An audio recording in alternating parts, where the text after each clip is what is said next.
Good morning, Falcons. Today is Monday, April 6th, 2026, and I'm Eli, and this is your review from the Falcons Nest. There will be lane closures on US 30 between US 35 and Union Road beginning as early as tomorrow. WSJV reports that US 30 will be resurfaced through this area with alternating lane closures through the end of November.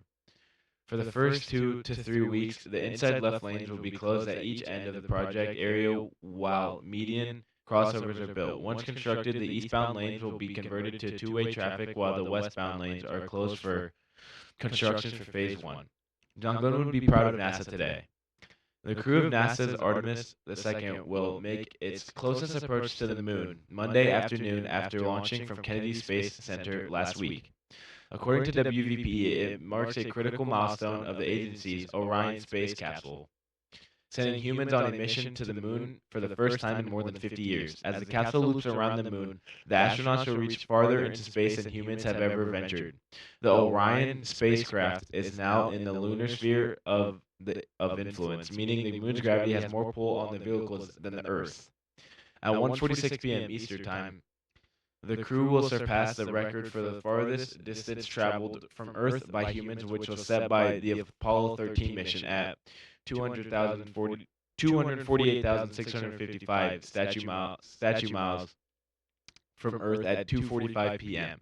The crew will be making observations of the surface of the moon during the flyby as the vehicle circles the far side of the moon. Communication back to Earth is expected to be blocked for about 40 minutes at 7:02 p.m. The crew is expected to have reached the mission's maximum distance from Earth at 252,760 statue miles. The flyby is scheduled to conclude at 9:20 p.m. and then the crew will be on its way home with a planned splashdown in the Pacific Ocean off San Diego, California on Friday at 8:07 p.m. The Glen Girls softball team barbecue dinner fundraiser is Sunday. Pulled pork sandwiches tickets are $12. Sandwiches, chips, and water will be available for pickup from noon to 2 p.m. See team members for tickets.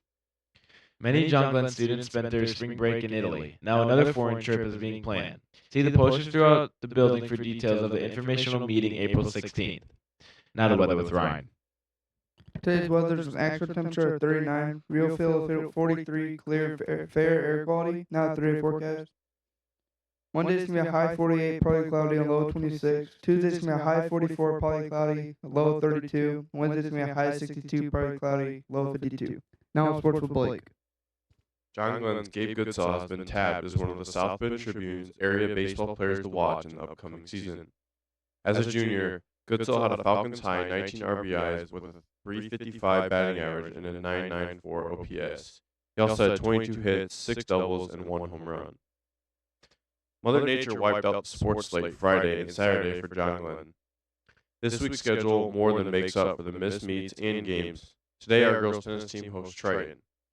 The JV baseball team is at North Judson. The softball team hosts Westville. Tomorrow, the baseball team in JV hosts Rochester. The tennis team plays Rochester. Wednesday, the boys golf team hosts New Prairie. Thursday, the softball team plays Triton, while the boys track team hosts Rochester. Friday, the baseball teams play Berrien Springs. Saturday, the golf team competes in the Rochester Invitational, and the girls tennis team hosts the John Glenn Invitational. The softball team plays in a 3-way doubleheader with Washington Township and Pioneer. Now back to lunch with Ryan. Today's lunch is chicken tenders, bratwurst on Crustable, ham and turkey chef salad. The sides are mashed potatoes, steamed broccoli, fruit, dinner roll, hot dog bun, and chicken gravy. Have a great day, Falcons.